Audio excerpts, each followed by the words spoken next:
عبد الماجد نقشبندی صاحب نے ایک عرب خاتون کا واقعہ نقل کیا ہے کہ وہ خانہ کعبہ کا طواف کر رہی تھی اور زار و قطار روتی جا رہی تھی اور کہہ رہی تھی کہ یا اللہ میں تجھ سے اس حال میں بھی راضی ہوں، یا اللہ میں تجھ سے اس حال میں بھی راضی ہوں۔ وہ خاتون جب طواف سے فارغ ہوئی تو اس کے پیچھے چلنے والے نوجوان نے اس سے پوچھا کہ خاتون، آپ کے ساتھ ایسا کیا ماجرا ہوا ہے کہ آپ اس قدر تڑپ رہی ہیں لیکن پھر بھی آپ صبر کے جملے بول رہی ہیں؟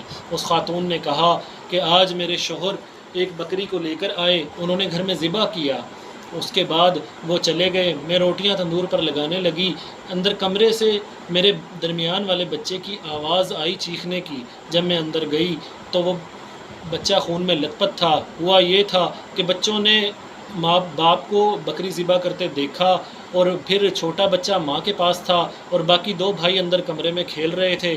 بڑے بھائی نے اس کو چھوٹے بھائی درمیان والے بھائی کو ویسے ہی لٹایا جیسے بکری کو لٹایا تھا اور چھری گلے پر چلا دی اور اس کی گردن کٹ گئی۔ بچہ خون میں لت پت ہو گیا تھا۔ ماں نے بچے کو اٹھایا اور باہر چرپائی پر لا کر اس کی لاش کو رکھ دیا تو بڑا بچہ جس نے چھری چلائی تھی وہ گھبرا کر وہاں سے بھاگ گیا۔ ماں نے اس کو تلاش کرنا شروع کیا، محلے میں تمام جگہ دیکھا مگر وہ بچہ نہیں ملا۔ جب گھر واپس آئی تو ایک جگہ لکڑیوں کا جہاں انہوں نے جمع کیا ہوا تھا لکڑیوں کو، تو ماں کے ذہن میں آیا کہ اس کے پیچھے نہ چھپ گیا ہو۔ جب اس نے اس کے پیچھے دیکھا تو بچہ وہیں چھپا ہوا تھا، لیکن قدرت کا امتحان کہ وہاں ایک سانپ موجود تھا جس نے بچے کو کاٹ لیا تھا اور وہ بچہ بھی فوت ہو چکا تھا۔ ماں نے اس بچے کو بھی اٹھایا اور لا کر دوسرے بچے کی لاش کے ساتھ چرپائی پر لٹا دیا۔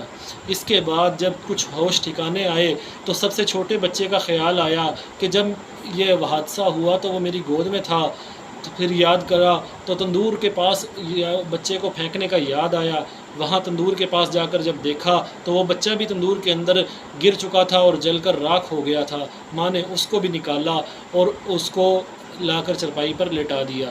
پھر کہتی ہیں کہ میرے شوہر آئے اور ہم نے ان کی تدفین کی ہے، اس کے بعد میں اللہ رب العزت کے دربار میں پیش ہو گئی ہوں اور بتا رہی ہوں کہ یا اللہ میں اس حال میں بھی تجھ سے راضی ہوں۔ تو غور کرنے کا مقام ہے کہ اتنے بڑے امتحان کے بعد بھی صبر کا یہ اعلیٰ پیمانہ، اور ہم اگر اپنا موازنہ کریں تو دنیا میں چھوٹے چھوٹے معاملات کے اندر کس قدر ناشکری میں مبتلا ہو جاتے ہیں، کیسے کیسے جملے ہم کہہ دیتے ہیں کہ یا اللہ تجھے میں ہی نظر آیا تھا اس امتحان کے لیے، نعوذ باللہ من ذالک۔ اللہ تبارک و تعالی ہمیں ایسے امتحانات سے محفوظ رکھے۔ ایک ماں کا صبر، حضرت ام سلیم رضی اللہ تعالی عنہ کا واقعہ بھی قابل دید ہے، قابل رشک ہے۔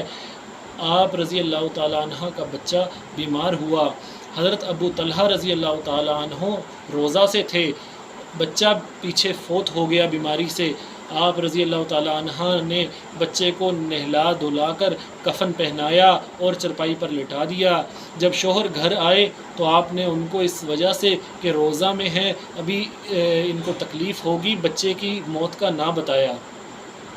حضرت ابو طلحہ رضی اللہ تعالیٰ عنہ نے جب بچے کے متعلق دریافت فرمایا تو حضرت ام سلیم رضی اللہ تعالیٰ عنہ نے کہا کہ اب تو سکون معلوم ہوتا ہے۔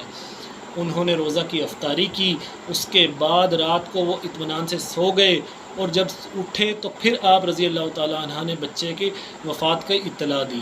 تو ایسا صبر انسان کو تبھی نصیب ہو سکتا ہے جب اس کی نظر مرنے کے بعد کی زندگی پر ہو اور اللہ پاک سے ملنے والے اجر کی طرف ہو۔ اللہ پاک ہمیں بھی ایسے صبر کی توفیق عطا فرمائے۔